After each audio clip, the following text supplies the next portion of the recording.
सरकारी बॉन्ड्स के secondary market में 1 जून को 5,500 से ज्यादा ट्रेड्स हुए, लेकिन 5 जून को मैच्योर होने वाले 10 साल के होलसेल प्राइस इंडेक्स यानी डब्ल्यूपीआई से लिंक्ड बॉन्ड में उसके पूरे जीवन काल में सिर्फ 802 गुना कारोबार हुआ।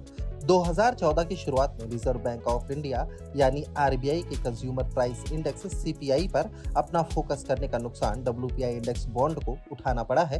केंद्रीय बैंक ने जून 2013 में डब्ल्यूपीआई इन्फ्लेशन से लिंक्ड इन्फ्लेशन इंडेक्स बॉन्ड जारी करने शुरू किए थे। उस साल के अंत में ऐसे 6,500 करोड़ रुपए मूल्य के बॉन्ड्स की नीलामी हुई थी।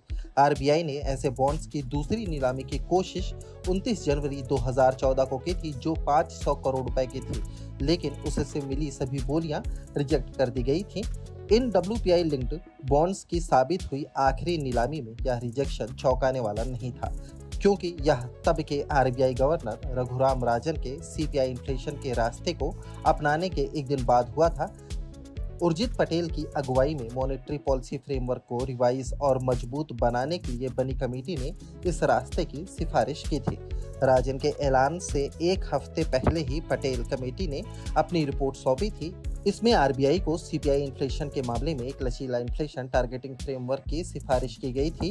दिसंबर 2013 में जब इस तरह के आखिरी बॉन्ड्स इशू किए गए थे तो होलसेल प्राइस इन्फ्लेशन 5.88 के अच्छे लेवल पर था। यह 2013-14 में औसतन 5.2% था। 1.44% कूपन रेट पर जारी किए गए इन बॉन्ड्स का मतलब यह था कि पहले साल में इसका रिटर्न 6% से ज्यादा था। लेकिन जल्द ही मामले ने खराब मोड़ लिया, क्योंकि राजन की अगुवाई में केंद्रीय बैंक ने रिटेल प्राइस में डबल डिजिट ग्रोथ को नियंत्रित करने के लिए वित्तीय स्थितियां सख्त बना दी थी। जब सीपीआई इन्फ्लेशन में कमी आनी शुरू हुई तो जनवरी 2016 तक पटेल कमेटी के 6% टारगेट को पूरा करने में 2014-15 में होलसेल इन्फ्लेशन गिरकर 1.3% पर आ गया। फिर 2015-16 में यह 0 से नीचे 3.6% हो गया। बॉन्ड की कीमत और उसकी यील्ड विपरीत दिशा में चलती है। यील्ड बढ़ने पर बॉन्ड की कीमत घट जाती है, इससे बॉन्ड के निवेशकों को नोशनल लॉस होता है। इंडिया में मॉनेटरी पॉलिसी का फोकस रिटेल इन्फ्लेशन पर होने से डब्ल्यूपीआई इंडेक्स बॉन्ड्स का मार्केट ध्वस्त हो गया। इसकी वजह यह है कि आरबीआई की पॉलिसी पर होलसेल इन्फ्लेशन में आई गिरावट का कोई असर नहीं पड़ा था। इससे इन बॉन्ड्स में निवेश करने वाले लोग मायूस हो गए और उनके बाहर निकलने का कोई रास्ता नहीं था। इन संस्थागत निवेशकों के बीच मायूसी इतनी ज्यादा बढ़ गई कि मॉनेटरी पॉलिसी के बाद आरबीआई और एनालिस्ट के बीच होने वाली बातचीत में केंद्रीय बैंक के टॉप मैनेजमेंट से यहां तक पूछा गया कि इन इंस्ट्रूमेंट्स का भविष्य क्या है।